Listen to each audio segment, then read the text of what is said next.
के बाद भाजपा भगाओ, भाजपा भगाओ।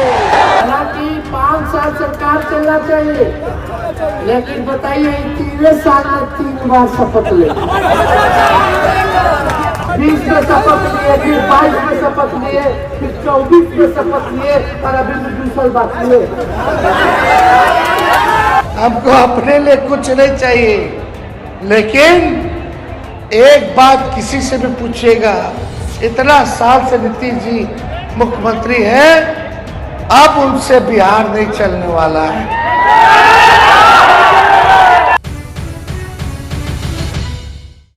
नमस्कार, मैं रवीश कुमार। बिहार में हाई वोल्टेज रैलियों और सभाओं की शुरुआत हो गई है।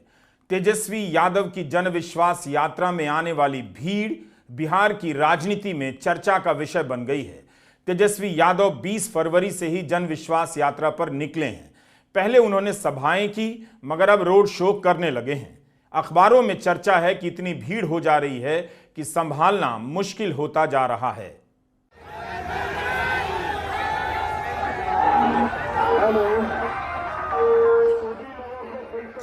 वैशाली से समस्तीपुर जाने के रास्ते में भीड़ इतनी हो गई कि उनकी यात्रा हर जगह पहुंचने से पहले कई घंटे देर होने लगी और लोग 5 से 6 घंटे तक इंतजार करते रहे। नीतीश कुमार लंबे समय तक बिहार की राजनीति में कायम हैं। तेजस्वी यह भांप चुके हैं। यही समय है कि किसी नए नेता को जनता के बीच अपनी जगह बनाने की कोशिश करनी चाहिए। तेजस्वी के रोड शो में आने वाली जनता को देखकर क्या यह निष्कर्ष निकाला जा सकता है कि बिहार में 34 साल के तेजस्वी नई चुनौती बनते जा रहे हैं?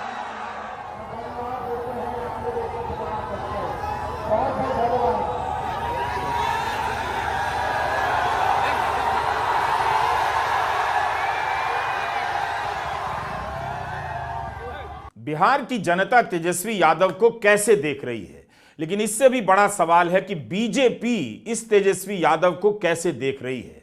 तेजस्वी का मुकाबला वो जनता के मैदान में करना चाहेगी या पीछे के दरवाजे से और जांच एजेंसियों के सहारे तेजस्वी को घेर कर। जिस तरह से पीछे के दरवाजे से बीजेपी नीतीश कुमार के साथ आ गई, सत्ता में आ गई और तेजस्वी को बाहर निकाल दिया गया, उससे साफ है कि अपने सबसे प्रभावशाली दौर में भी प्रधानमंत्री नरेंद्र मोदी 34 साल के इस युवा से जनता के मैदान में नहीं लड़ सके। उन्हें बिहार में ऐसा कोई नेता नहीं मिला जो सड़कों पर उतरकर तेजस्वी यादव की तरह समर्थन जुटाकर दिखा देता। पिछले दरवाजे से सरकार में आने का खेल कुछ और होता है और निश्चित रूप से इसमें नरेंद्र मोदी काफी आगे हैं। लेकिन यह भी सही है कि 2014 के बाद की राजनीति में नरेंद्र मोदी की तूती बोल रही है। हिंदी प्रदेशों में उनका एक छत्र प्रभाव कायम हुआ है। इसके बाद भी उन्हें बिहार में वैसी कामयाबी नहीं मिल सकी जैसी यूपी में मिली है। बिहार में बीजेपी दरवाजे के पीछे से लड़ती नजर आती है और हर बार बेदखल होने के बाद भी तेजस्वी सामने से लड़ने चले आते हैं। बिहार की सबसे अगर कोई बड़ी पार्टी है तो उसका नाम राष्ट्रीय जनता दल है।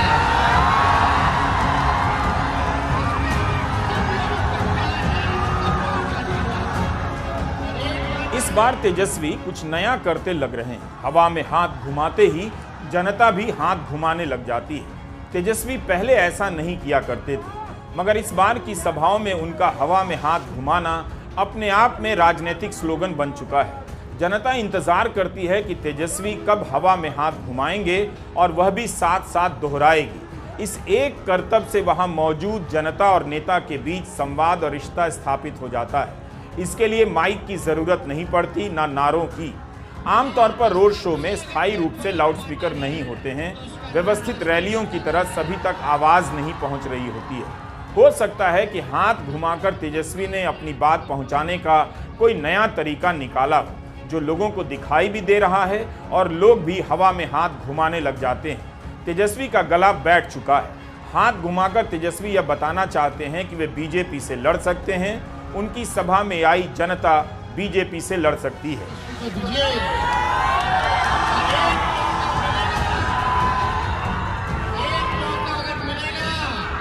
तेजस्वी बीजेपी और जदयू को हवा में इस तरह हाथ घुमाकर उखाड़कर फेंक सकते हैं। राजनीतिक दल अपने विरोधियों को कई तरह से चुनौतियां देते हैं, लेकिन यह भी ध्यान रखना चाहिए कि बिहार में बीजेपी और जदयू का आधार इतना भी कमजोर नहीं कि तेजस्वी हवा में हाथ घुमाकर उन्हें उखाड़ फेंके।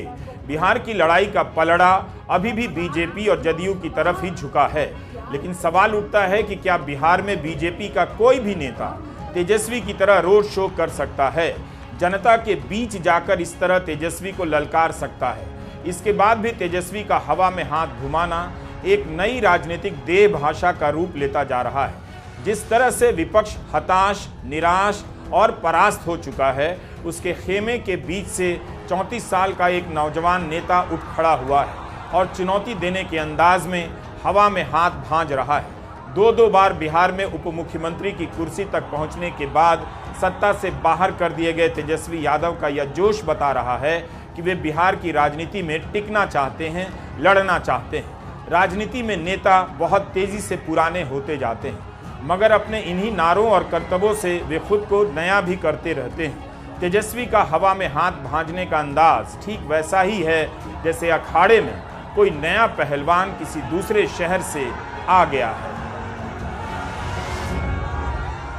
हमको अपने लिए कुछ नहीं चाहिए, लेकिन एक बात किसी से भी पूछिएगा, इतना साल से नीतीश जी मुख्यमंत्री है, अब उनसे बिहार नहीं चलने वाला है। कोई विचारधारा होनी चाहिए, कोई सिद्धांत होनी चाहिए, नैतिकता होनी चाहिए, लेकिन आज ना उधर जाते हैं, उधर का लोग को कोसते हैं, इधर आते हैं, इधर का लोग को कोसते हैं। कुछ दिन पहले भाजपा वाला क्या कह रहा था नीतीश जी के बारे में? कौन उनके साथ खड़ा था? कौन खड़ा था उनके साथ? हम लोग खड़े थे उनके साथ, मिलकर के 24 में भाजपा को हराते। लेकिन अब चाचा जी जो झंडा उठाए थे, अब भतीजा झंडा उठा करके भाजपा को रोकने का। चाचा का झंडा भतीजा उठाएगा। तेजस्वी को पता है कि उसी सामाजिक आधार से अपने लिए भी जनाधार बनाना है। पिछड़े वर्ग में नीतीश कुमार ने लंबे समय तक पकड़ बनाए रखी, मगर अब उनकी पार्टी बिहार में तीसरे नंबर की पार्टी हो चुकी है। उनका आधार या तो तेजस्वी की तरफ खिसका है या बीजेपी ने उसमें दखल बनाई है।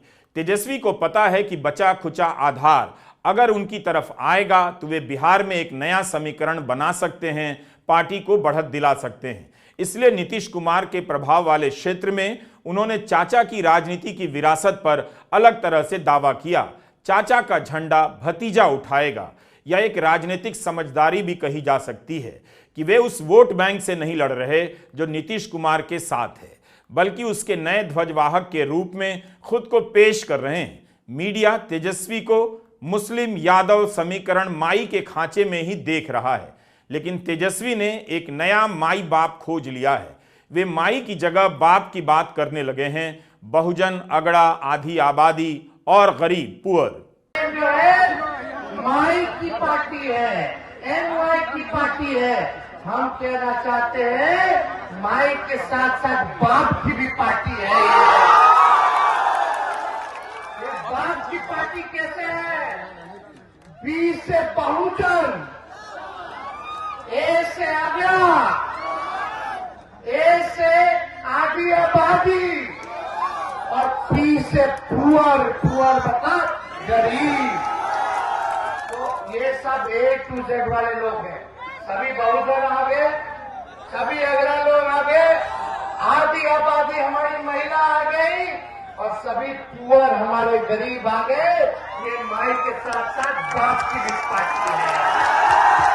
तो हम लोग जोड़ने वाले लोग हैं, हम लोग तोड़ने वाले नहीं हैं। हम लोग प्यार की बात करते हैं, एकता की बात करते हैं, लेकिन भाजपा वाला लोग तोड़ना चाहता है।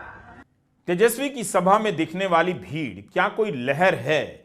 एक बात का ध्यान रखना चाहिए, रोड शो की भीड़ हमेशा ज्यादा होती है, मगर जितनी होती नहीं उससे ज्यादा लगती भी है। फिर भी तेजस्वी के रोड शो की तुलना अगर आप बेंगलुरु के चुनाव में प्रधानमंत्री मोदी के रोड शो से करें तो काफी कुछ अंतर दिखेगा। बेंगलुरु के रोड शो में आपको इंतजाम, वैभव, पैसे का बंदोबस्त दिखेगा। कैमरे के क्लोजअप से आप प्रधानमंत्री को लोकप्रियता के अवतार के रूप में महसूस कर सकते हैं। मगर इस चुनाव में बीजेपी कर्नाटका में हार गई थी। तेजस्वी के रोड शो में ऐसा कुछ भी नहीं है। कम से कम इंतजाम के मामले में कोई तुलना ही नहीं बीजेपी से। लोग यहां खुद से पहुंचे हुए लग रहे हैं और उनके जोश को संभालना मुश्किल लग रहा है। सवालों और संदेह के बिना राजनीति के विश्लेषण की यात्रा पूरी नहीं हो सकती। तो एक सवाल और भी है, आज की राजनीति में रैलियों में भीड़ जुटाना एकमात्र शक्ति प्रदर्शन नहीं है। राजनीति की शक्ति कहीं और है, बूथों के प्रबंधन में, उम्मीदवारों के चयन में और जनता तक अपनी बात को पहुंचाने में।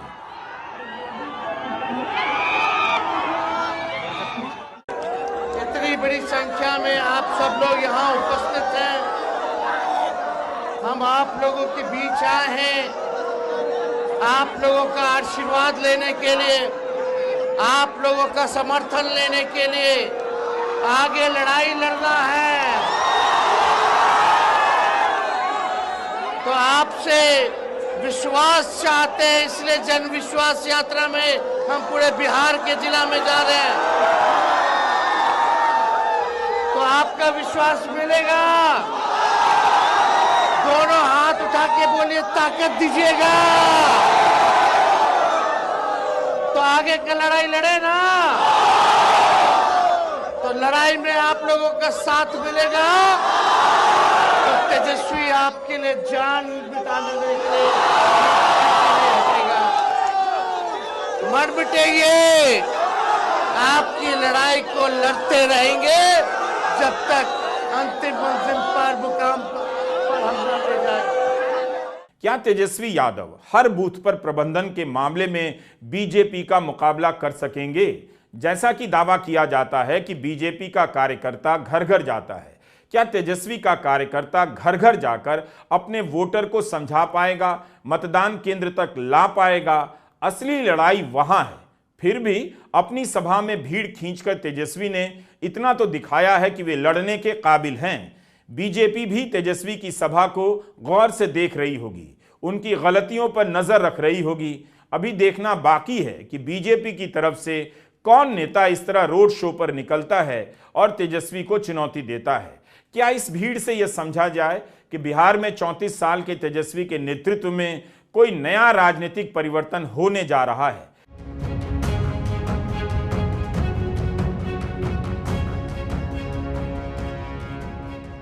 पच्चीस फरवरी की रात 2 बजे बिहार के सुपौल जिले में जनता तेजस्वी यादव का इंतजार करती रही। तेजस्वी लगातार लेट होते जा रहे थे। लोग उनके इंतजार में घंटों खड़े रहे। रात के 10 बजे 12 बजे भी लोगों ने उनका इंतजार किया, स्वागत किया। मगर सुपौल पहुंचते पहुंचते रात के 2 बज गए। तब भी बड़ी संख्या में लोग तेजस्वी को सुनने आए और उनमें उत्साह भी बना रहा। 25 फरवरी को तेजस्वी यादव ने 4 जिलों में रोड शो किया। वैशाली से समस्तीपुर पहुंचने में 8 घंटे लगे। दरभंगा से सुपौल पहुंचते पहुंचते रात के 2 बजे। तेजस्वी ने ट्वीट भी किया कि रात्रि 2 बजे अभी सुपौल पहुंचे हैं। रास्ते भर देर रात आप जाकर जो इतना स्नेह, समर्थन, सहयोग, आशीर्वाद और विश्वास दे रहे हैं, वो मेरे ऊपर कर्ज है। बिहार और उत्तर प्रदेश एक दूसरे से सटे हैं, फिर भी बिहार की राजनीति उत्तर प्रदेश से बिल्कुल अलग है। यूपी में 2014 के बाद से लोकसभा और विधानसभा में बीजेपी का प्रचंड वर्चस्व कायम हुआ है। योगी आदित्यनाथ बीजेपी के स्थायी नेता की तरह उभरे हैं। मगर बिहार में बीजेपी कभी नित्यानंद राय, तो कभी गिरिराज सिंह, तो कभी दूसरे दल से लाकर सम्राट चौधरी में अपना भविष्य खोजती रही। सुशील मोदी, रविशंकर प्रसाद, आरके सिंह अपनी बारी का इंतजार करते रह गए। शायद यही वजह थी कि नीतीश कुमार के साथ कभी ना जाने की कसम खाने के बाद भी बीजेपी ने अपनी कसम थूक दी। सत्ता ही सिद्धांत है, बीजेपी ने बिहार में इसे जीकर दिखा दिया। तेजस्वी अपनी रैलियों में सिद्धांत की बात कर रहे हैं कि वे इसके लिए कुर्सी छोड़ सकते हैं। राजनीति के इस खेल में गेंद हर समय किसी एक खिलाड़ी के पाले में कभी नहीं रहती। इसका मतलब यह नहीं कि तेजस्वी ने अभी बड़ी लकीर खींच दी है या उन्होंने बीजेपी को हरा दिया है। 2024 के चुनावी नतीजे बताएंगे कि तेजस्वी की इन सभाओं में आने वाली जनता में कितना दम था, कितना वोट था। लेकिन इस वक्त जो लोग आ रहे हैं उसे खारिज भी नहीं किया जा सकता। खासकर एक ऐसी पार्टी से तेजस्वी यादव का मुकाबला है जिसके मानव संसाधन, आर्थिक शक्ति और जांच एजेंसियों की ताकत के आगे कहीं नहीं टिक सकते। आज की बीजेपी के पास हजारों करोड़ रुपए का चंदा है। तेजस्वी यादव बीजेपी की आर्थिक शक्ति का मुकाबला नहीं कर सकते हैं। आप कोई भी अखबार उठाकर देखिए, शहर में किसी भी पोस्टर होर्डिंग को देखिए, हर दिन या हर दूसरे दिन अखबारों के पहले पन्ने पर प्रधानमंत्री मोदी और उनकी सरकार का पूरे पन्ने का विज्ञापन छपता है। एयरपोर्ट से लेकर मेट्रो तक में मोदी सरकार के ही विज्ञापन भरे नजर आएंगे। बाजार जाइए, बस स्टॉप देखिए, वहां भी आपको मोदी सरकार का विज्ञापन नजर आएगा। टीवी, रेडियो, वेबसाइट, कहीं भी विज्ञापनों की रैली में मोदी कई हजार मील अपने विरोधियों से आगे निकल चुके हैं। जितना धन बीजेपी के पास है, आज उससे मुकाबला कोई भी दल नहीं कर सकता। चारों तरफ मोदी के पोस्टर लग गए हैं, मुश्किल से विपक्षी दलों के पोस्टर नजर आते हैं। इसके अलावा गोदी मीडिया के सैकड़ों चैनल, दर्जनों एंकर दिन रात मोदी मोदी करते हैं। सब तरफ मोदी के ही दिखने के इस दौर में, विपक्ष को जरा भी ना दिखाने के इस दौर में तेजस्वी यादव और राहुल गांधी की सभाओं में आने वाली जनता हैरान करती है। आप विपक्ष के पोस्टर देखिए, बहुत कम दिखेगा। यह सब पैसे का भी खेल है और 6,500 करोड़ का घोषित चंदा बीजेपी के पास है। जो लोग विपक्ष को पैसे दे सकते हैं उनके यहां जब तब छापे पड़ जाते हैं। अखबारों में विस्तार से छपता है कि अखिलेश के करीबी के यहां छापा पड़ा है, केजरीवाल के करीबी के यहां छापा पड़ा है। संसद में विपक्ष के नेताओं के भाषण काट दिए जाते हैं। 100 से अधिक सांसदों को निलंबित कर दिया गया। विपक्ष के पास टीवी और अखबार जैसे माध्यम नहीं हैं। उनकी खबरें मुश्किल से छपती हैं और छपती हैं तो कहीं किसी कोने में। 2019 के लोकसभा चुनाव में भयावह स्थिति थी। अखबार से लेकर टीवी तक से विपक्ष गायब कर दिया गया था। इस समय भी हर समय यही छपता रहता है कि विपक्ष कैसे लाचार है, उसके पास कोई आइडिया नहीं, दिशाहीन नहीं, भारत को लेकर चिंता नहीं। राहुल गांधी की यात्रा जब आगरा और अलीगढ़ पहुंची तो बड़ी संख्या में लोग सुनने आए। लोगों के बीच पुराने जमाने की तरह राहुल गांधी और अखिलेश यादव ने जनता को संबोधित किया। क्या आपको किसी अखबार में विपक्ष के इस प्रयास पर ढंग का लेख दिखा? हर तरफ छप रहे अनगिनत लेखों में यही ठेला जाता है कि विपक्ष कुछ नहीं कर रहा, केवल आपस में लड़ता है, जनता के मुद्दे नहीं उठाता है। विपक्ष के बारे में दिन रात अभियान चलाया जाता है ताकि जनता के दिमाग से बचा खुचा विपक्ष गायब हो जाए। बार बार लिखा जा रहा है कि जहां जहां से राहुल की यात्रा गुजरी, इंडिया गठबंधन टूट गया। लेकिन क्या अखबारों ने इसे प्रमुखता से छापा कि इसी बिखराव के बीच इंडिया गठबंधन कई जगहों पर खड़ा भी हो गया? बिहार में गठबंधन तो नहीं टूटा। जब न्याय यात्रा चल रही थी, यूपी से न्याय यात्रा निकली तो चैनलों पर चलने लगा कि इंडिया गठबंधन टूट जाएगा। क्या उतनी प्रमुखता से उन्हीं चैनलों पर यह चला कि यूपी में इंडिया गठबंधन नहीं टूटा? दिल्ली में प्रवेश करने से पहले ही गठबंधन का काम पूरा हो गया। 10 साल से दिन रात मीडिया के इस खेल का लाभ केवल बीजेपी को मिल रहा है। आगरा की रैली में बड़ी संख्या में लोग मौजूद थे। अगर यही बीजेपी की सभा होती तो सभी अखबारों में भीड़ की तस्वीर पहले पन्ने पर होती और बड़ी बड़ी छापी जाती। टीवी चैनल चीख रहे होते। चैनलों पर और अखबारों में राहुल की सभाओं का कितना कवरेज है यह आपको भी देखना चाहिए। बिहार में कम से कम अखबारों में तेजस्वी की सभाओं का कवरेज हो रहा है। किस रूप में यह देखने की बात है, तुलनात्मक रूप से अध्ययन किया जा सकता है। कब तक होगा यह पूछा जा सकता है। कब कवरेज बंद हो जाए पता नहीं, लेकिन इस वक्त तक पहले पन्ने पर तेजस्वी यादव की सभाओं की खबरें नजर आती हैं। पहले पन्ने पर ही दैनिक भास्कर ने छापा है कि राजद मां ही नहीं बाप की पार्टी है। बिहार के अलग अलग अखबारों में तेजस्वी के बयान प्रमुखता से छापे जा रहे हैं। तेजस्वी की सभा में आने वाली भीड़ की खबरें हैं। मंच के टूटने से लेकर महिलाओं के इंतजार की भी रिपोर्ट आपको मिलेगी। 2014 को याद कीजिए, नरेंद्र मोदी का ऐसा ज्वार उठा कि विपक्ष के नेता जनता के बीच जाने में घबराने लगे। प्रेस कॉन्फ्रेंस तक नहीं करते थे, उनका बयान तक नहीं आता था। आज फिर से विपक्ष के नेताओं में यह विश्वास लौटा है कि वे जनता के बीच जा सकते हैं। वोट मिलेगा या नहीं मिलेगा, यह एक अलग प्रश्न है। तेजस्वी यादव ने 20 फरवरी से ही जनता के बीच जाना शुरू कर दिया। पहले 3 दिनों में 9 सभाएं की, कुल 16 सभाएं पहले चरण में की। उसके बाद उन्होंने अपनी रणनीति बदली और रोड शो पे निकल गए। उनका रोड शो बिहार के सभी 38 जिलों से गुजरने की कोशिश में है। अपने रोड शो में तेजस्वी 3 मार्च को गांधी मैदान की सभा में आने का आह्वान कर रहे हैं।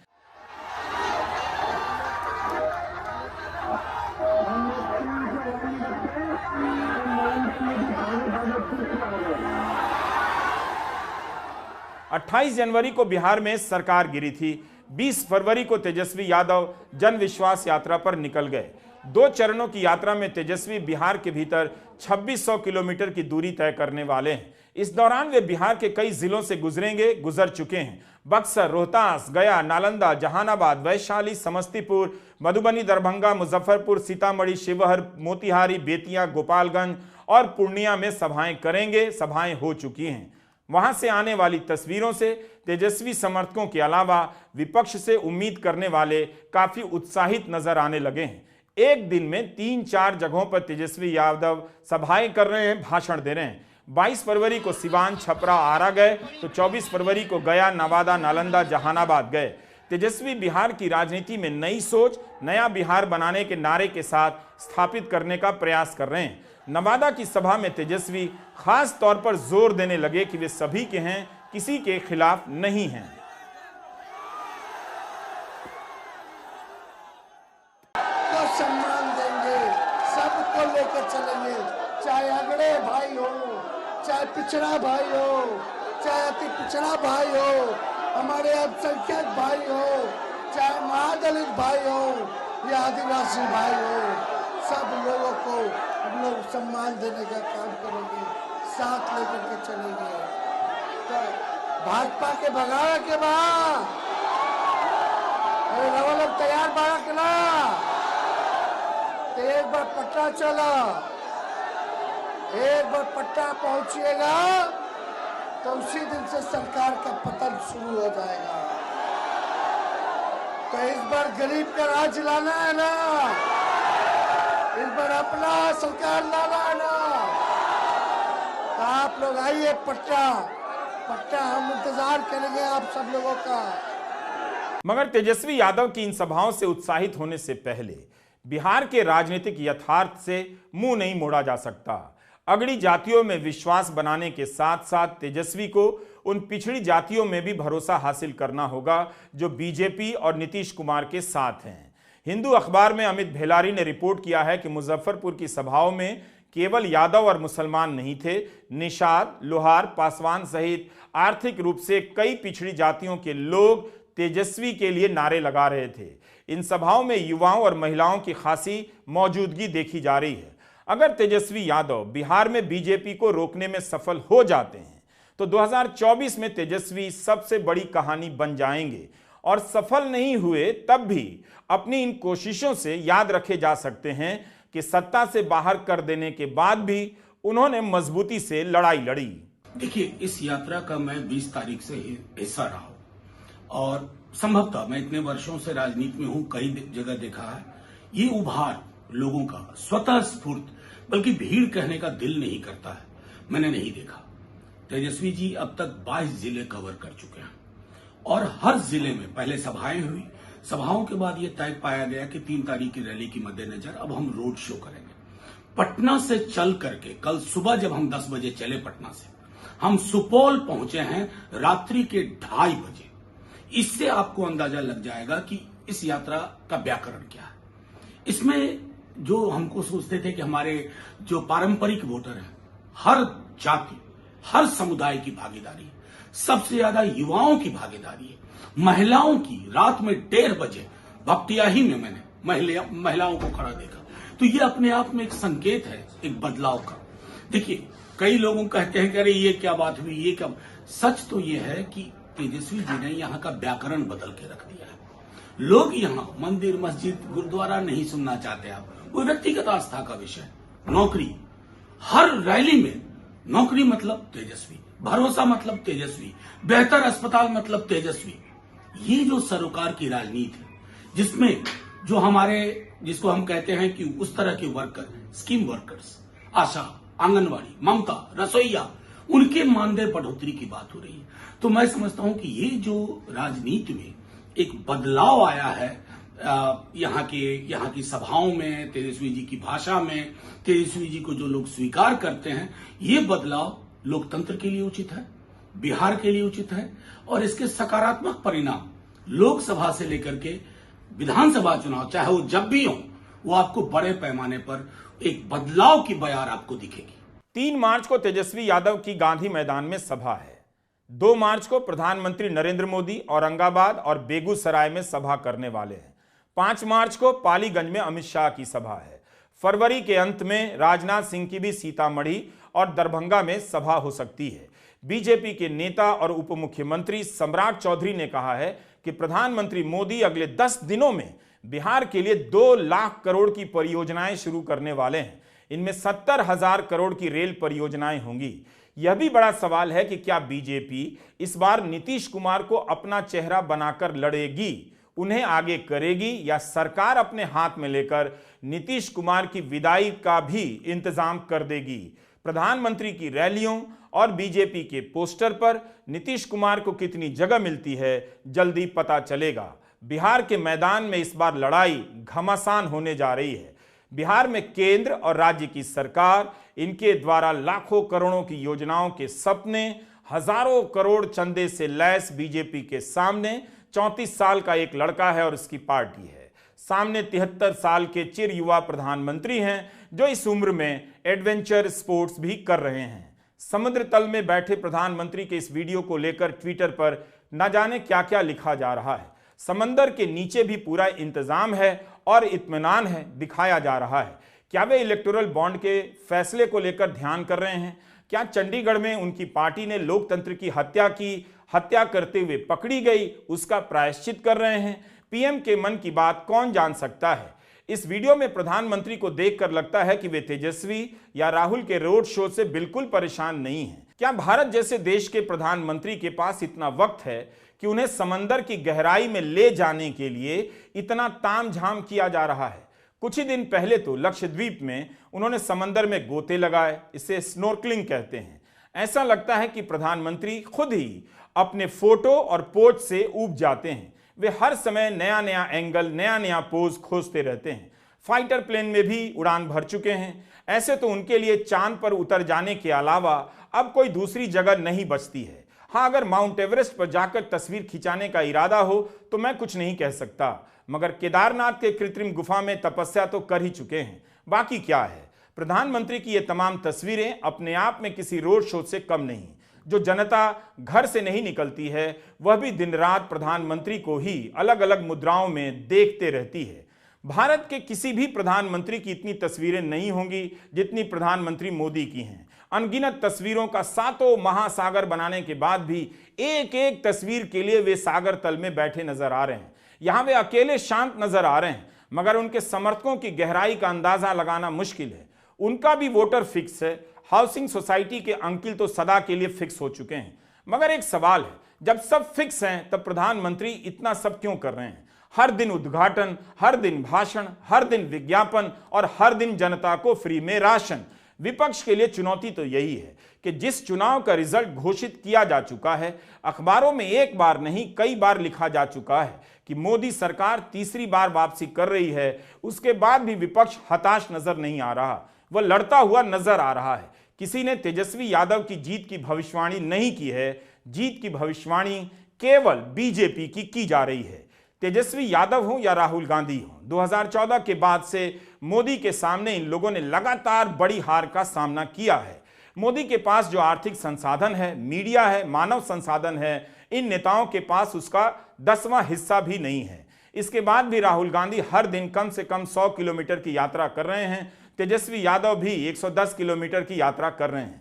कांग्रेस से कितने ही नेता टूटकर बीजेपी में चले गए, कांग्रेस का खाता फ्रीज कर दिया गया, इसके बाद भी कांग्रेस के नेता सड़क पर हैं। हर लेख में यही लिखा जाता है कि इन सभी की हार की रात अभी बहुत लंबी है।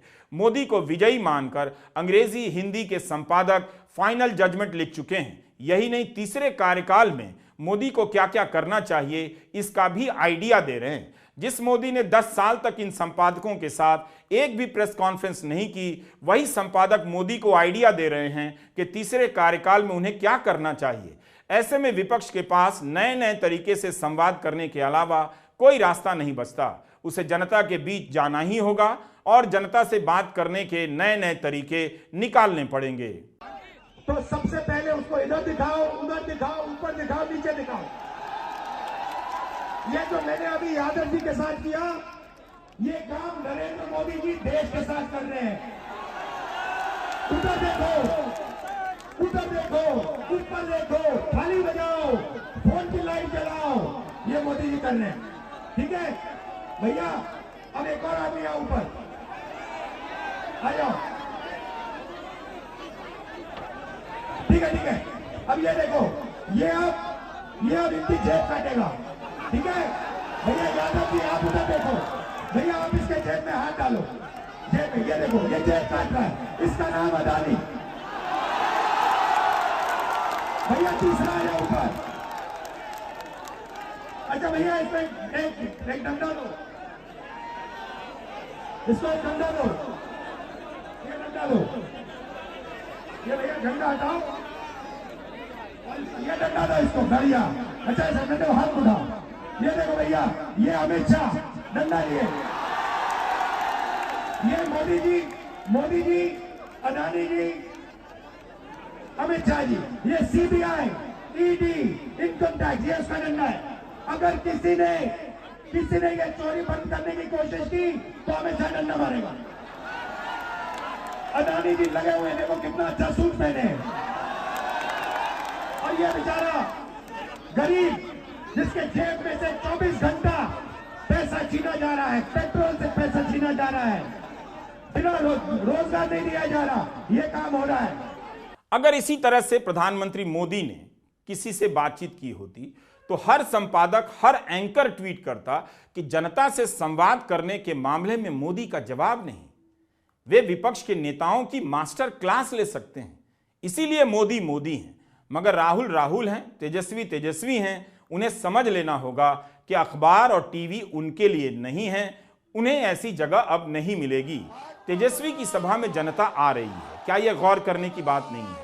जिस नेता के चारों तरफ जांच एजेंसियों का पहरा हो, जब तक छापे पड़ जाते हों, पूछताछ के लिए दिल्ली बुला लिया जाता हो, कभी भी जेल भेज दिए जाने का खतरा हो, उस नेता को दिन रात डर से कांपना चाहिए और भाजपा में चले जाना चाहिए था। मगर वो जनता के बीच जाकर भाजपा को ही ललकार रहा है। यह बड़ी बात है। सवाल यह भी बड़ा है कि वोट मिलेगा या नहीं। पिछले विधानसभा चुनावों में तेजस्वी की सभाओं में इसी तरह लोग आ रहे थे। ऐसा लग रहा था कि तेजस्वी के पक्ष में लहर है, मगर तेजस्वी सत्ता से दूर रह गए।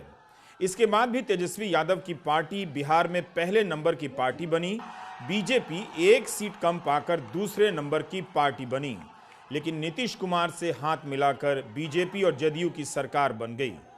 इस बार गठबंधन टूट जाने के बाद भी राजद के पास भाजपा से एक सीट अधिक ही है।